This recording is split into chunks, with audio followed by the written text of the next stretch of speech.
Imagine that you are starting your first semester at Ball State University. You are so stoked. You've said goodbye to mom and dad. You have finally hung the final string of Christmas lights on your dorm room wall, and you are excited for your first true test at school. Welcome week. It's a week of partying, having fun, and you do just that.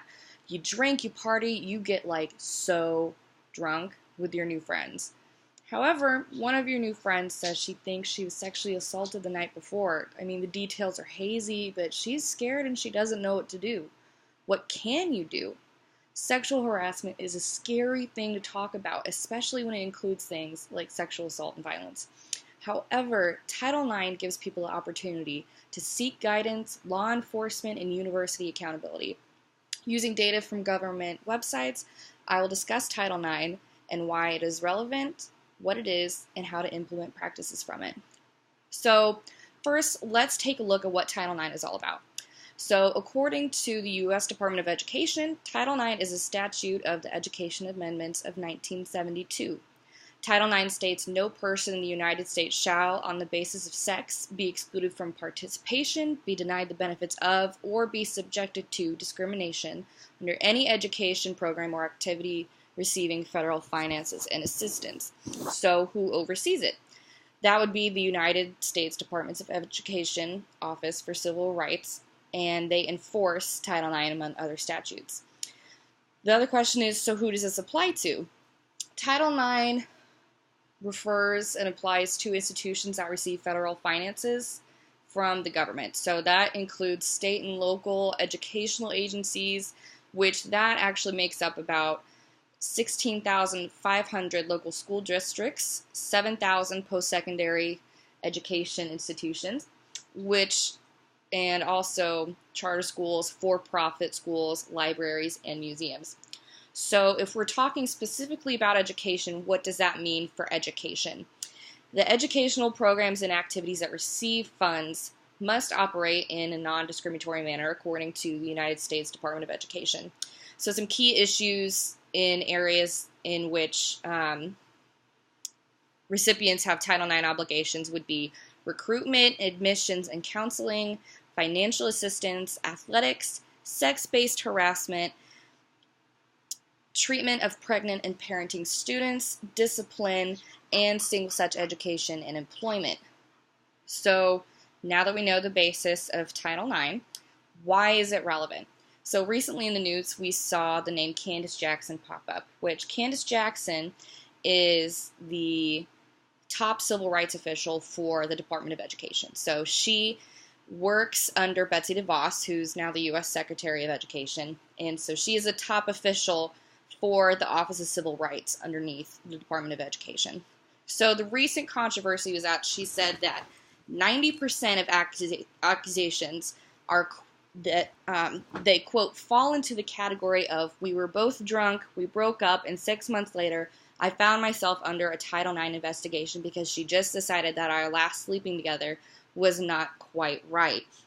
She's also been under fire because she is under the impression that Title IX is too hard on people accused of sexual harassment and sexual violence. So although she has apologized for her words, it definitely sparked outrage in activist groups and advocates for victims, because studies have shown that only 2 to 10% of reported rapes are false allegations, which that is a report by which is under false allegations of sexual assault, an analysis of 10 years of reported cases by a group of people from a university. So going back, it was very upsetting. People think that this can lead to future problems in the Department of Education because they are currently reevaluating policies from the Obama era, and people are afraid that this is going to lead to further distrust, fear of reporting due to disbelief, and that people who are accused and are they have truly committed a crime are going to be let off a lot easier due to people in the administration fearing that Title IX is too hard. Also, we can look at a survey by the Association of American Universities that back in 2015, a survey said that 1 in 4 women experienced sexual assault by either force or incapacitation. So the reason this report and survey was really big news was because 150,000 students at 27 different colleges and universities took part, and this made waves due to its sheer size, which people were also it was controversial because the definition of assault or harassment ranged anywhere from unwanted touching to penetration or rape. So people were a little on edge about whether they thought it was too vague or it included too many categories and it wasn't quite focusing on what they would think is true harassment and rape or sexual assault. So with all this in mind, what can Title IX do to help students and employees?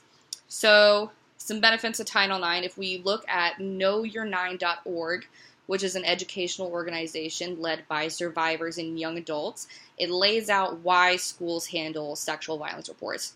So one of the first things is that campus reporting can sometimes be the only option available.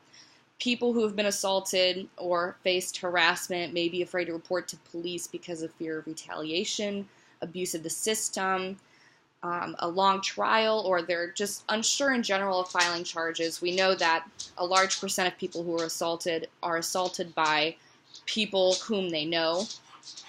So colleges and universities can respond to survivors that need to go unaddressed by criminal justice systems. So and examples can include academic accommodations, dorm and class transfers, and mental health support. Colleges and universities can act quickly to protect students, so schools are in the position to take action quickly to ensure a safe campus. So if they had to rely on the criminal justice system, it may not have worked out in their favor. You know, they might have to wait years for an assailant to be taken to prison, which only occurs in 3 in 100 rapes.